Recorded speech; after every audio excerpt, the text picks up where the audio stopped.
What up, is Marcus Dice Football Dads? We're actually going to do a value pick for each of the first 8 rounds here. This is going to be a little bit of redraft stuff, so half-point PPR. I'm looking at more towards the end of these rounds and rankings, so like the first one is going to be the 11th pick. I think that this is the best value you're going to get. So if you're stuck into kind of these end of rounds, or even if you're in the beginning of rounds, you could potentially get this player early, like if you had, let's say, 503. And we're looking at somebody at 5'10", that would be the potential steal that you can get here. I think these players are just underranked, especially for the 2023 season. Stefon Diggs. Stefon Diggs is supposed to be really good this year. I mean, I don't understand why he wouldn't be. 108 catches, 1,429 yards, and 11 touchdowns.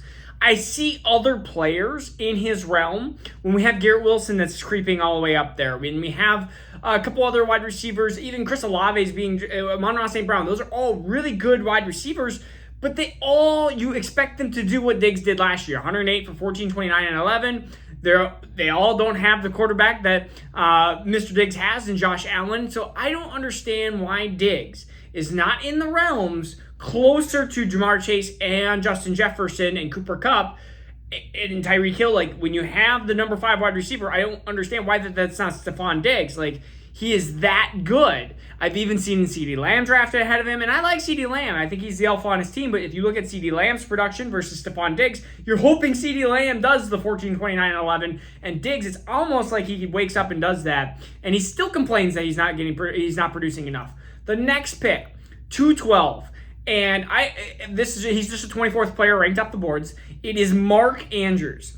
When you have to draft Travis Kelce in redraft, it is a top 6 pick usually in dynasty or in fantasy. You have CMC, Eckler, maybe Bijan, but then you have Chase, Jefferson, Kupp. Kelce is into that realm, number 6, number 7, sometimes even a little bit earlier. He's a positional advantage. There's only one player that has beaten him in the last 5-6 years, and that is Mark Andrews. Last year, his first 6 games, 39 catches, 455 yards, and 5 touchdowns. Started off amazing. Then he got a knee injury, a shoulder injury, banged up, had issues at quarterback. Lamar got hurt. The rest of the season, I mean, we are talking about almost twice as many games. 34 catches, 392 yards, and 0 touchdowns. That is the big difference. 0 touchdowns. I mean, you're looking at still a tight end that hit 800 yards.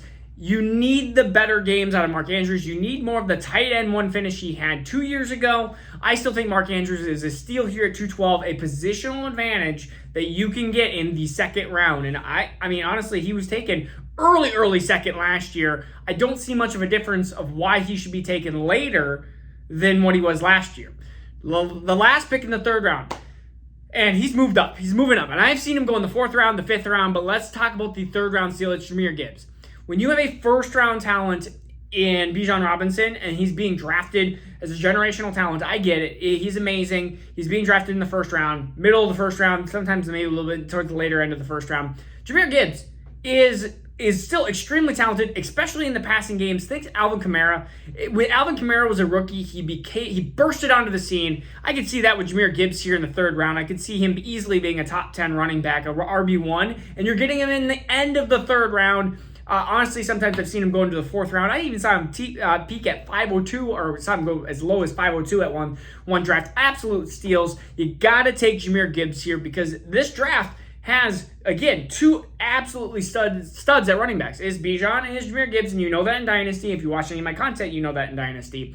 But that fall off is pretty dramatic. All right, the fourth round. This is one I feel a little uneasy about, but it's Kenneth Walker. I love Kenneth Walker's talent. At 406 is the average draft position, so a little bit higher into that round versus the other 3. I just didn't like anybody else in the end of the 4th. So Kenneth Walker, 228, 1,050, and 9. The biggest issue, especially in half-point PPR, he's not going to get a ton of passing or catching work, passing down work, especially with Zach Charbonnet. But they got to stay healthy. Honestly, if I'm taking Kenneth Walker, I'm probably trying to take Zach Charbonnet later. I think the Seattle backfield is going to be valuable. It's always been valuable. Look at Rashad Penny. Look at Chris Carson. Whoever has started there has been valuable. And even Kenneth Walker last year was a valuable commodity for a while there. And so if Zach Charbonnet is not there, we're talking about Kenneth Walker being 202. And so the drop-off has been over 2 rounds worth. In fact, Kenneth Walker could even be in higher. I mean, he's in that Jonathan Taylor realm of fantasy-wise. At least he was until his average draft position, until Zach Charbonnet took a little visit there and decided to ruin everything. 5'10". I think this is where you can start getting some steals for quarterbacks. I love Trevor Lawrence, but I think that if you can draft a little bit earlier, I think Herbert is great here. He 11th ranked quarterback last year, and there was a significant drop-off. For somebody who had a lot of Herbert shares last year, we saw the drop-off after that rib injury. 4,700 yards. Here's the biggest issue that Herbert had last year: 25 passing touchdowns. He's got Keenan Allen, he's got Quentin Johnston, he's got Mike Williams. Is Eckler just going to take all the touchdowns on the ground? That is possible.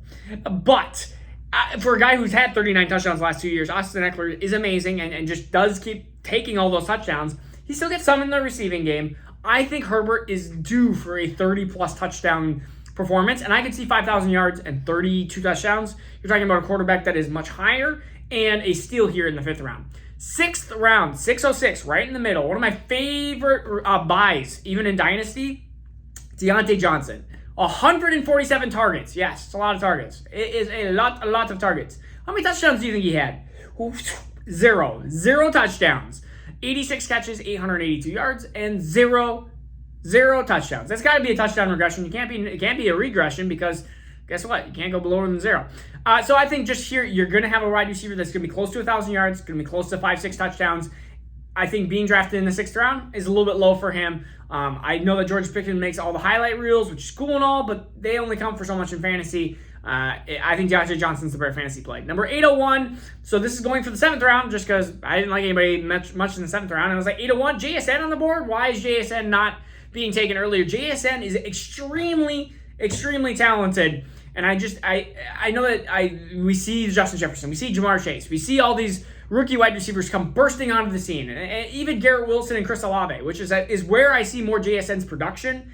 But even if he produces like Chris Olave and Garrett Wilson, his counterparts who he did better than in college, I think you're going to have a very valuable fantasy player in the final 8 to 10 weeks. Maybe a little bit of a slower start. In the 8th, 7th round, I'm taking that every single day of the week. 8-12, last one we're going to do is Rashad Penny. I think the Eagles are going to have a really good run game here. You can even take Swift in the 7th round. I did that last year. I took actually back-to-back Seattle players. I took Rashad Penny and I took Kenneth Walker. That ended up being extremely valuable. This year you can do Javonte and Samaje. You can do Swift and Penny. Some of these dual backfields that you know that is just 2 players and that, especially when one's recovering from injury, I think those are absolute. It takes 2 picks. It takes 2 picks, which it's sometimes painful. But I think one of these running backs is going to be super successful, Penny or Swift. I'm going to put my money on that Penny's at least going to start with it and going to be more the touchdown guy, which we saw Miles Sanders succeed with that last year. And I think they're going to try to protect Jalen Hurts a little bit. I mean, you cannot take that many hits and survive in the NFL. You just watch the NFL. Like, watch Fields this year. Hopefully he stays healthy. Watch every other mobile quarterback known to man. They get hurt, they get banged up, and it just seems to be a downfall. So Rashad Penny, 8-12. That is my 8th round pick that I think that you guys should get. All right, peace out. Take care. We'll see you in a couple days right before my bachelor party, and then I am off. Take care.